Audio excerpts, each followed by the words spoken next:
It was a quiet, cold night in the small mountain town of Redridge. The stars were bright, and the forest around the town was dark and silent. Jack Miller, a 35-year-old mechanic, was driving home after a long shift. His truck was old and made strange sounds, but it still worked. As he drove past the edge of the forest, he saw something strange. A blue flash lit up the sky for just 2 seconds. Then a loud, distant boom echoed through the trees. Jack stopped his truck and looked up. Smoke. He could see it rising from somewhere deep inside the forest. Curiosity hit him like a punch. He grabbed his flashlight and carefully walked into the woods, following the smell of burning metal. The deeper he went, the colder it became. The wind whistled through the trees. Birds flew away as if something had scared them. Then he saw it, a crashed pod. Not a plane, not a drone. It was something else. Smooth silver metal, half buried in the ground, glowing faintly with blue lights. Jack's heart raced. What the hell is this? He whispered as he stepped closer. He heard a faint sound from inside the wreckage. A whimper. He froze. It wasn't a machine sound. It was crying. Jack moved quickly, tearing open a small side panel. Inside the pod were 2 small girls. No, not human girls. They had soft purple skin, large glowing eyes, and tiny antennas on their heads. They looked no older than 5 or 6 years. They were huddled together, scared and shaking. Jack's breath caught in his throat. They looked straight at him. The older-looking one held the younger tighter and growled weakly, trying to protect her sister. Jack slowly raised both hands. "It's okay. I'm not going to hurt you." The older twin blinked at him, confused but curious. The younger one was crying softly. Jack reached into his coat and pulled out a small blanket. He wrapped it around both of them gently. "You're safe now," he said. Suddenly, his radio buzzed. It was the town sheriff's voice. "Anyone near the old woods? We have reports of a possible meteor crash. Military is already on the way. Stay out of the area." Jack quickly turned off the radio. "Military?" he whispered. "They'll take them. Test them. Maybe even kill them." Without thinking further, Jack picked both girls up in his arms. They were light, like feathers. He ran back to his truck and placed them in the back seat, covering them with another blanket. The older one was watching him closely now. Still silent, still unsure. As he started the truck and drove away, he noticed a strange black aircraft flying above the trees. No lights, no sound. It was already searching. He pressed the pedal harder. Back at his small house, hidden behind tall trees, Jack carried the twins inside and gently laid them on a soft couch. He gave them water and food, fruit, bread, milk. The older one inspected everything before letting her sister eat. Jack watched them, confused, amazed, and a little scared. "Where did you come from?" he whispered. "Who sent you?" The younger twin looked up at him with wide, glowing eyes and, for the first time, smiled. Jack's heart softened. "I guess you're staying with me for now," he said, almost to himself. But deep inside, he knew this wasn't simple. These girls were not just alien children. They were part of something bigger, something dangerous. The next morning, Jack woke up early and checked the news. There was no mention of a crash. Just talk about military training exercises and weather balloons. But he knew what he saw. The twins were now awake, quietly exploring the room. The older one found an old music box on the shelf. She touched it, and it began to play softly. She smiled. Jack sat beside them, offering a gentle voice. "Do you have names?" They looked at each other, then at him. The younger one pointed to herself and made a sound. "Aya," Jack smiled. "Aya, that's pretty." The older one pointed at herself. "Rena." "Aya and Rena," Jack repeated. "Got it." The 2 aliens had names. They had feelings. They were alive, and now they were his responsibility. Suddenly, someone knocked at the door. Jack froze. peeked through the curtain. A man in a dark green uniform stood outside. He wasn't from the local police. His badge said Special Earth Defense. The same kind of people who hide the truth. The twins stared at the door. Afraid. Jack turned to them and whispered, "Hide now." Aya and Rena ran to the storage room and closed the door behind them. Jack took a deep breath and opened the front door. "Yes?" he asked. The man gave a cold smile. "We're checking for dangerous crash debris. You seen anything strange last night?" Jack shook his head. "Just thunder and smoke." The man's eyes narrowed. "If you find anything unusual, you'll report it, right?" Jack nodded. "Of course." The man left without a word. As Jack closed the door, he leaned back and whispered, "They're already here." Jack couldn't sleep that night. Even after the man in uniform left, the fear stayed. Every shadow outside felt like eyes watching. Every sound in the forest made his heart jump. Aya and Rena slept in his small basement. Jack had placed warm blankets, pillows, and even some soft toys down there. The younger one, Aya, liked holding a stuffed bear. Rena, the older one, never slept deeply. She kept waking up, listening, alert. Something inside her always expected danger, and danger was getting close. The next morning, Jack opened his repair shop as usual. He tried to act normal, but his mind was far away. Were the twins safe? Was the strange man really gone? Around noon, the doorbell to the shop rang. A tall man stepped inside. He wore a clean brown jacket and dark green boots, military style, but not official. His face was calm, but his eyes were sharp, always scanning. He looked at the walls, the tools, the windows. Then he looked straight at Jack. "You're Jack Miller, right?" the man asked with a smooth voice. Jack nodded. "Yeah, that's me." "You need help with a car?" the man smiled. "Not exactly. I'm new in town, looking around. Strange place." Jack forced a smile. "It's quiet, peaceful, good for sleep." The man walked slowly, like a hunter. He picked up a wrench and examined it. "I heard something crashed in the forest 2 nights ago. You live close to the woods, don't you?" Jack's hand tightened around the cloth he was holding. "Just thunder, I think. Saw smoke. Didn't check." "Smart," the man said, placing the wrench back. "Most people would go looking. Especially curious types like you." Jack said nothing. The man stepped closer. "If you did see anything strange, you'd tell someone, right?" Jack kept his voice flat. "Of course. I'm just a mechanic." The man smiled again, but this time colder. "Just a mechanic." "Sure." He turned and walked to the door. Before leaving, he paused and added, "Tell the twins I said hi." Jack's stomach dropped, but the man walked out without another word. That night, Jack locked every door and window. He double-checked the basement. The twins sat on the floor, playing with colored blocks Jack found in storage. Why I was laughing. Rena wasn't. She heard him, Jack said softly. "She knows something's wrong." He sat near them and whispered, "Someone dangerous came today. He knows you're here."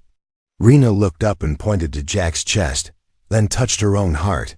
He didn't understand the meaning, but somehow he felt it. Trust. Then Rena moved to the wall, touched it, and closed her eyes. A strange blue pattern lit up under her fingers. Jack gasped. What are you doing?" She didn't answer. The glowing light faded, and nothing else happened. Until later that night. At 2 a.m., Jack heard beeping. A hidden device in the basement, buried under the floorboards, had turned on. It was part of the wreckage he brought home quietly after the crash. He didn't know what it did until now. On the screen, a message appeared in alien symbols, then slowly translated. Tracking beacon activated. Awaiting royal response. "Royal?" Jack whispered. He turned around and saw Rena standing silently behind him. Then Aya stepped forward, holding a small necklace Jack hadn't noticed before. It had a glowing symbol on it, just like the one on the screen. Jack looked at them both. "You're not just aliens," he said slowly. "You're important."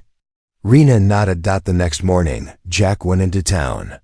He needed answers. So he visited someone he hadn't seen in years, Mara Chun, an old friend who worked in code decryption and used to help the government with alien tech. He showed her a photo of the symbol. Her eyes widened. "I've seen this," she said, "long ago in a secret file. It's a royal mark from the Cerulean Empire, a powerful alien kingdom, thought to be destroyed during the Galactic War." Jack whispered, "So, the girls. If they carry this mark," Mara said seriously, "they are either the lost children of royalty or the last heirs to a dead empire." Jack felt his heart race. Everything had changed. When he returned home, the door was open. Broken. Jack ran inside, heart pounding. "AYA! Rena!" He rushed to the basement. Empty. But then he heard a soft voice behind the door. He turned. Awaya was standing there, holding a small metal rod.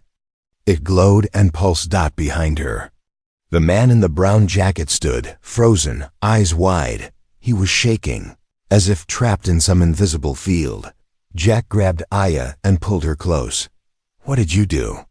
Rena stepped forward and answered slowly, clearly. "He came to take us, but we are not his."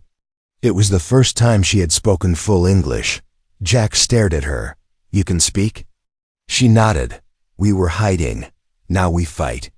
For the first time in days. The house was quiet. The man in the brown jacket, the one who had tried to take the twins, was gone. Aya had somehow disabled him using a strange alien device, and Jack had driven him far into the mountains, leaving him unconscious near a deserted road. Jack didn't ask how the device worked. He just knew this. These twins were not ordinary children. Back at the house, Rena sat in the basement, holding a metal sphere from the wreckage. It looked like a ball, but it hummed softly, and lights inside it flickered like stars. Jack watched her, confused but fascinated. "What is that?" he asked. Rena looked up. Memory seed. She placed the sphere on the ground, and it slowly opened like a flower. A blue hologram floated up from it, an image of a massive alien city in space, with golden towers, starships flying overhead, and twin moons rising behind them. Aya pointed at it, smiling. "Home." Jack sat down slowly. "Is this where you're from?" Rena nodded. "It was called Arellen." Her voice was calm, but there was pain in her eyes. Then the hologram shifted. The city exploded. Flames, smoke, screaming aliens running, warships firing beams from the sky. The beautiful world burned. Jack stared, shocked. "What happened?" Rena touched her chest. "Our parents were rulers. Our home was destroyed. Enemies wanted the throne." Aya added in a soft voice, "They hit us, sent us away." Jack felt cold. "So that crash, it wasn't an accident, it was an escape." The girls nodded. Jack looked down at the sphere. "And now someone out there is still trying to find you?" Rena stared at him. "Yes, they think we are dead. But we are not." Suddenly, a loud beep echoed through the basement. The broken ship part, the one Jack had stored under a blanket, lit up. A small antenna popped out, glowing red. Jack stepped back. "Is that supposed to happen?" Rena's eyes widened. "No. It is sending a signal." She rushed to the device and pressed buttons rapidly. Her hands moved fast, too fast for Jack to follow. Aya's face turned pale. Too late. Someone heard it. Jack grabbed his coat. "We have to go, now." But Rena stopped him. "No, they are already coming. They always find the signal." The screen flashed a message. "Receiving response. Tracking signal acquired." That night, the sky changed. Bright dots appeared moving fast. Too fast for planes. Too quiet for jets.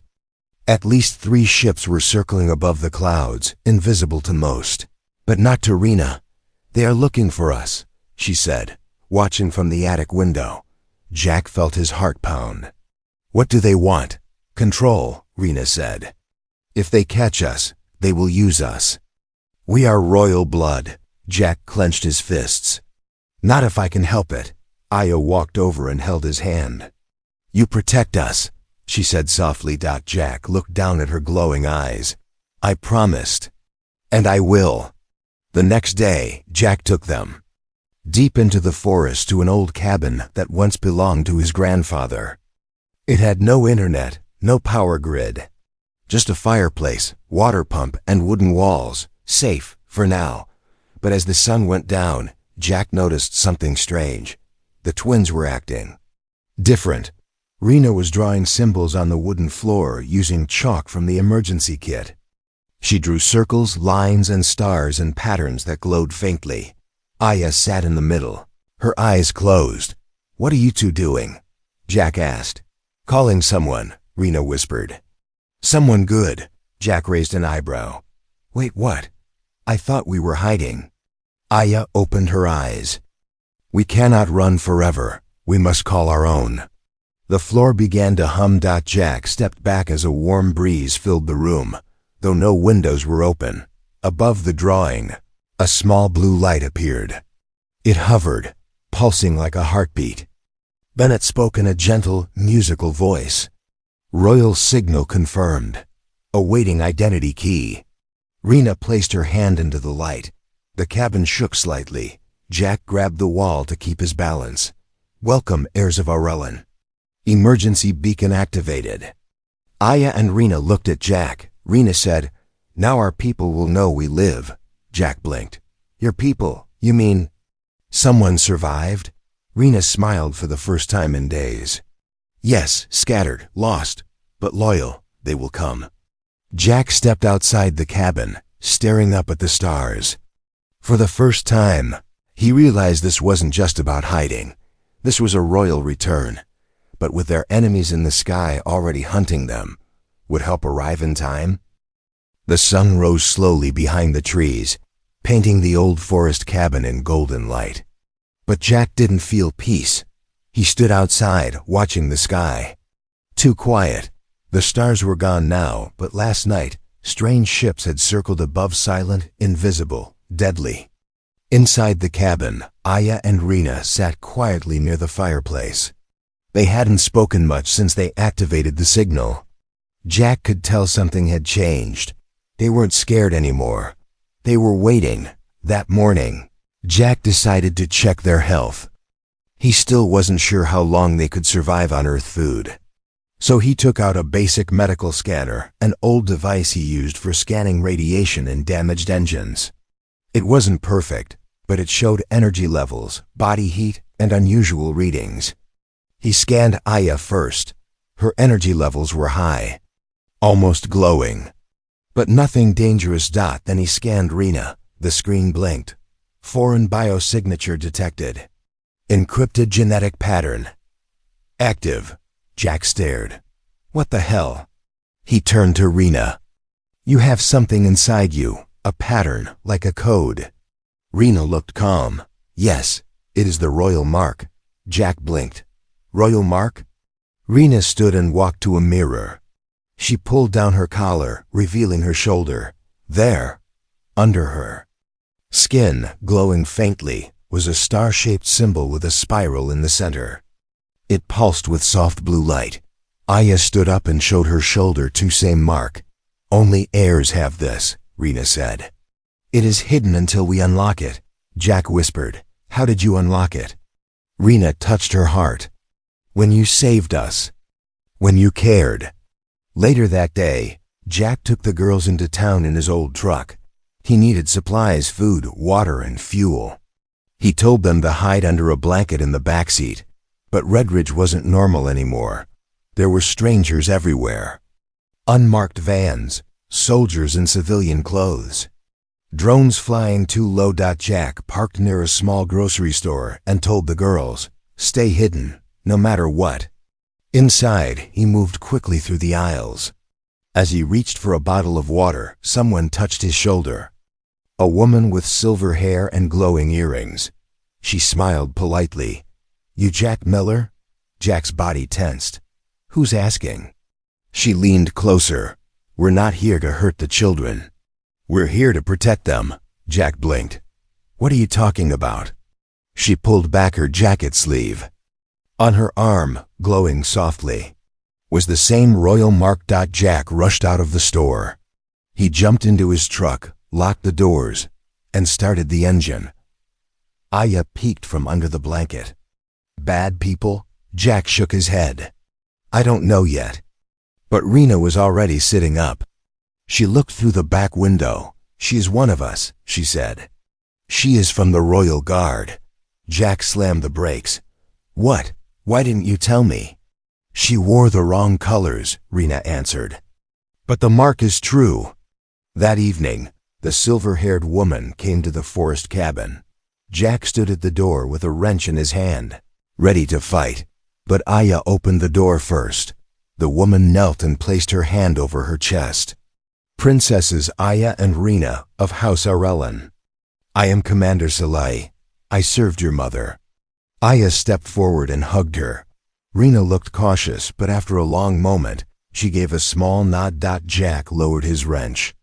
Okay, guess she's telling the truth. Salai explained everything. After the fall of Arellen, some guards and royal ships had escaped. They went into hiding, waiting for a signal. We never stopped searching, she said. But your ship, your escape pod, disappeared in a dead zone. Until now, the royal mark, she explained, is more than a symbol. It holds data, memories, laws, codes to unlock Arellen's royal vaults. If the enemies get it, they can pretend to be rulers.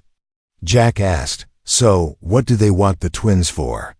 Salah's face turned serious. Not to kill them. To use them.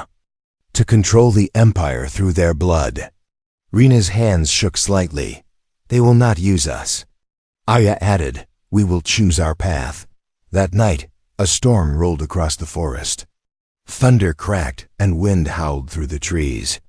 Saleh set up a small alien device near the cabin door, a shield generator. Just in case, she said. Jack looked at Aya and Rena. They were sitting near the fire, reading from a glowing alien tablet Saleh had brought. Strange symbols floated off the **N like smoke.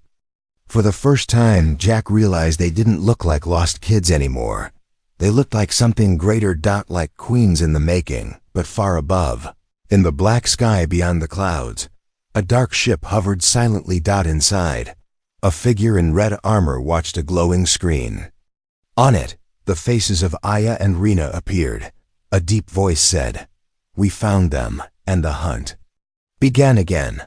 The storm raged outside. Rain slammed against the windows of the old cabin. Thunder shook the walls. But inside, the air was calm. Commander Salai had activated a protective force field. A shimmering dome surrounded the cabin, invisible to the eye but strong enough to block scans. Drones and weapons, still. Jack felt uneasy. He looked out the window again and again. The real danger wasn't outside the shield. It was already inside Earth.aya, and Rena sat close to the fire, learning more about their past. The glowing tablet from Salai showed images of their parents, two tall, strong rulers with kind eyes. Aya touched the screen, a soft tear sliding down her cheek. Jack sat beside her. I'm sorry you lost them, he said gently. Rena looked up. We didn't lose them. They gave their lives for us. Her voice had changed. Stronger, sharper. Jack could see it.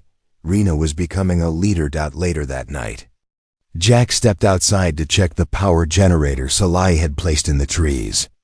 The rain had stopped, but the ground was still wet and muddy. He crouched to adjust the wiring when suddenly, he heard a click behind him, a boot in the mud. He stood up fast, turning around. Nothing. Just trees. Then a whisper in his ear. You've been hiding something, haven't you? Jack froze. It was the man in the brown jacket, but different now. His eyes glowed faint red. His voice more robotic. You thought I was gone, he said coldly, but I always track what's mine. Jack reached for a wrench, but the man moved fast, knocking him down. Inside the cabin, Rena stood up suddenly. Aya felt it too. "Jack," she whispered.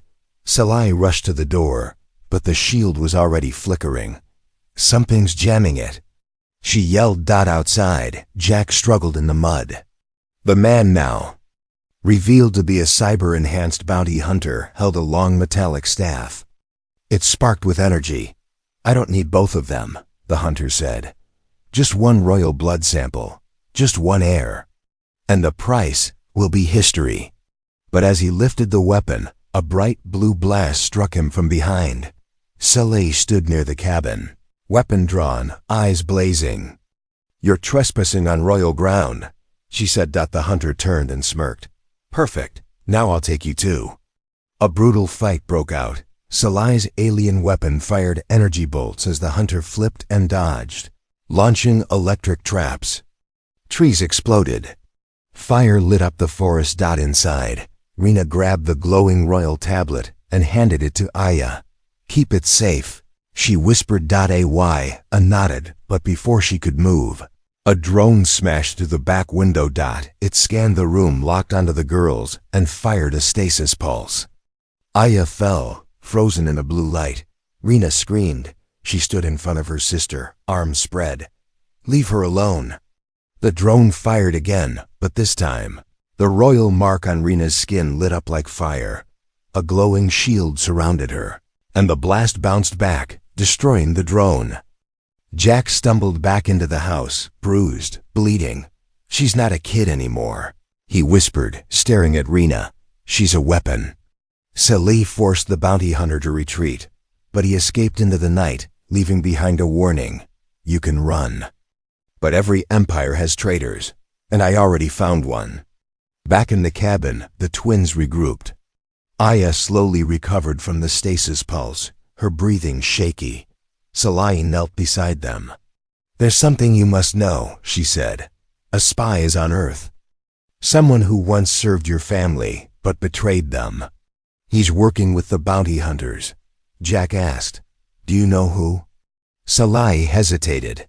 "I have suspicions, but nothing certain yet." Rena stood tall. "Then we find him. Before he finds us." The next day, Jack, Salai, and the twins went deeper into hiding. They moved to an abandoned underground bunker, once used during Earth's Cold War. There, hidden beneath layers of concrete and rust, they finally had time to plan. Salai showed them a map of galactic safe zones. Rena pointed to one with confidence. "This one." "The old Orellan outpost." Salai nodded. "It's risky, but if we make it there, we might find allies." Jack looked at the twins. They were no longer scared or helpless. Aya was growing wiser. Rena was becoming fearless, but Jack knew they were still just children. Children carrying the weight of a broken empire. And as long as traitors walked among them, no place was truly safe. That night, in a dark city far from the forest, a man walked into a secure communication room. He wore a black jacket and smiled at the soldiers around him. He placed a tiny silver cube on the table. The cube lit up with the royal signal. He was one of them. He had earned their trust. But now, he was ready to sell it. "I've located the twins," he said into the communicator. "Prepare the fleet. I'll send the exact coordinates soon." The underground bunker was cold and silent. Dust floated in the air. Pipes leaked water. Old Earth tech blinked dimly, forgotten by time. But in the center of the control room, something powerful was waking up. Rena stood before a tall metal wall, with strange carvings, alien words, and glowing shapes. Her royal mark pulsed brightly. She placed her hand on the center symbol. The wall shook.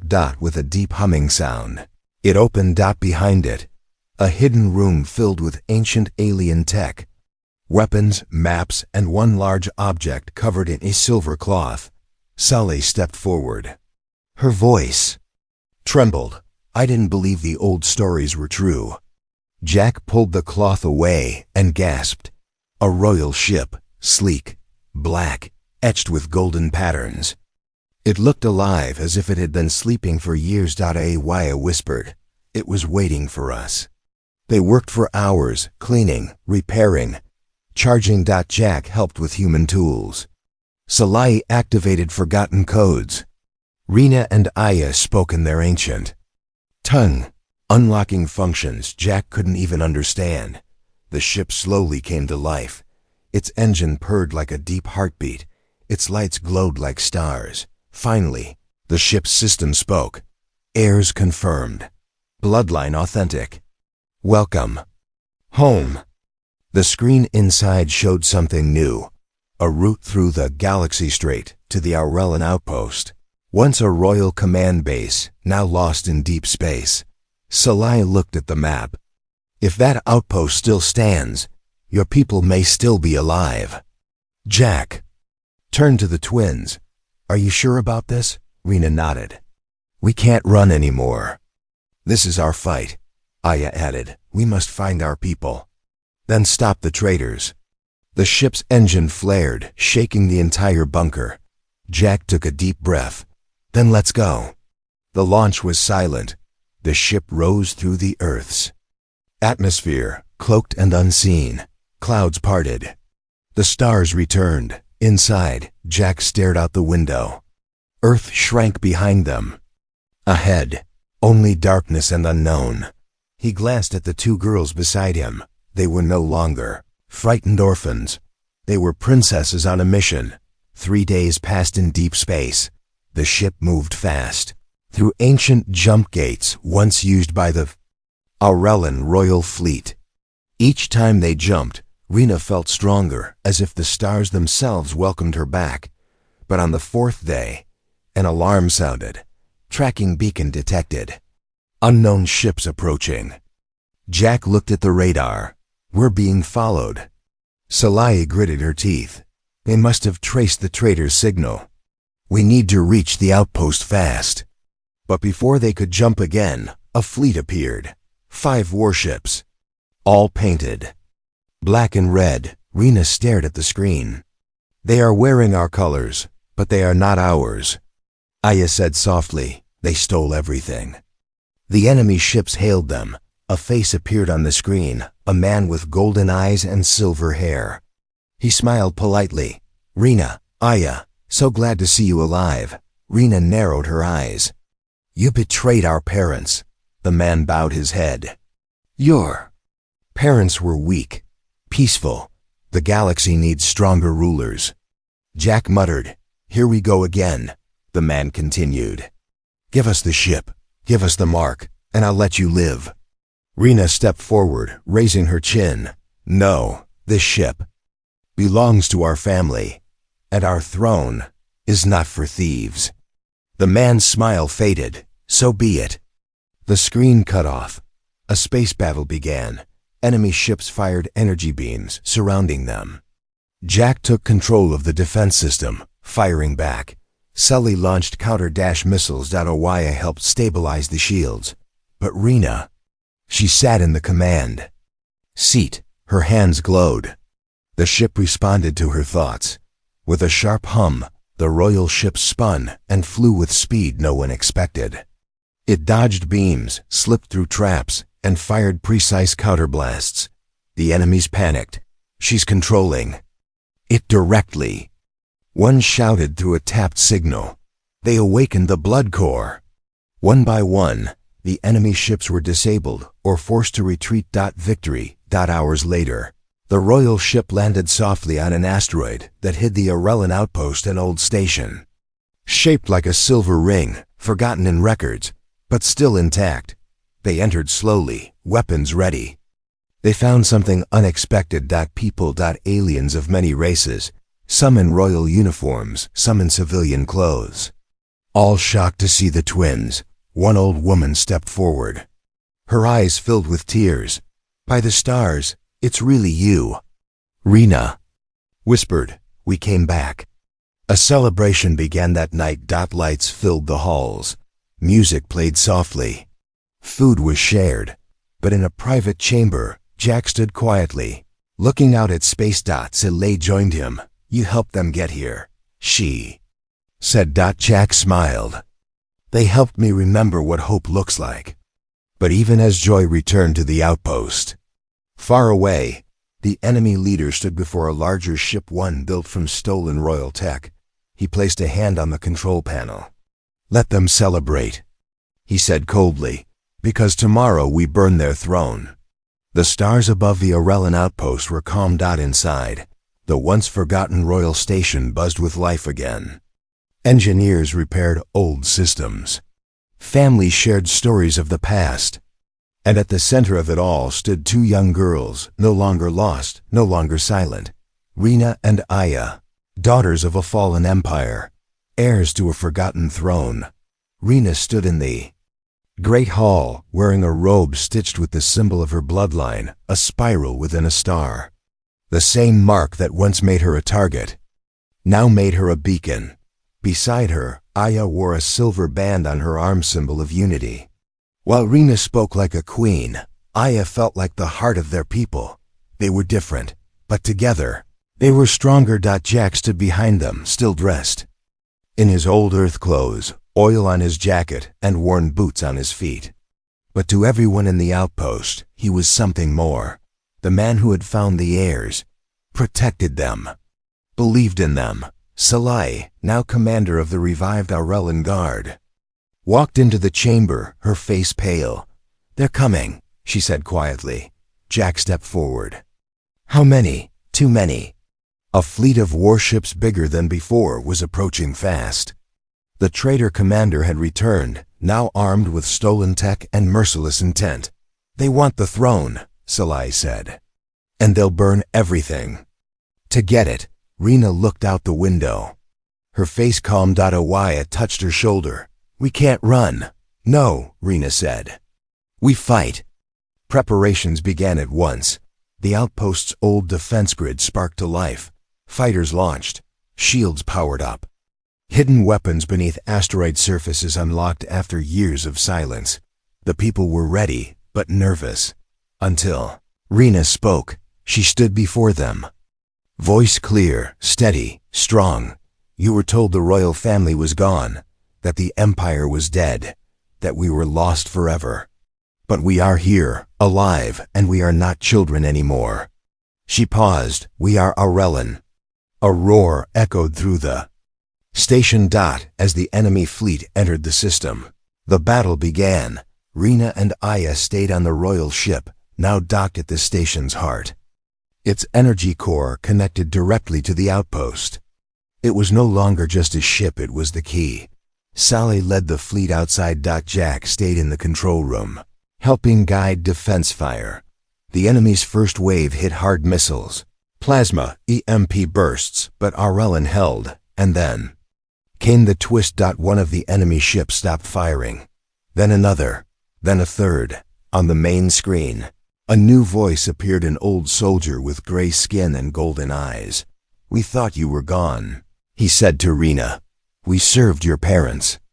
We never wanted this war." Rena nodded slowly. "Then fight for us now." The man raised his fist. "For Aurelian." Half the enemy fleet turned against their own. The traitor commander, furious, launched his final weapon, a planet killer. Cannon powered by stolen royal blood, aimed at the station. Rena and Aya stood before the ship's core. It began to overload. If he fired, everything would be gone. Rena closed her eyes. "I can stop it, but I'll need you, Aya." Aya held her hand. Together, they stepped into the core. The mark on their skin burned bright, pulsing with energy. Jack watched from the chamber window. "No," he whispered. "They're just kids." But the core responded to their bloodline. It lit up the entire station, forming a shield around the outpost and firing a beam of energy toward the enemy weapon. The traitor's ship exploded, a light brighter than the sun. Silence followed. When the dust settled, the fleet was gone, the traitors defeated, and in the center of the throne chamber, Aya and Rena stood together, eyes glowing, smiles soft. Hands held. Not hurt, not broken, but reborn. Weeks later, a coronation took place. Aliens of every kind gathered. Salai placed the crown on Rena's head. A smaller silver circlet was placed on Aya's. The hall filled with cheers. Jack stood at the back. Trying not to cry, he failed. When it was over, Rena stepped down from the platform. She hugged Jack. "You were our first family," she said softly. Aya added, "You didn't just save us. You raised us." Jack smiled, eyes full. "I just did what anyone would do." "No," Rena whispered. "You did what only the best do." From orphans in a crashed pod to rulers of a reborn world. Their journey had just begun, but one thing was certain. The galaxy would remember the story of the two alien twins and the Earthman who helped them become queens.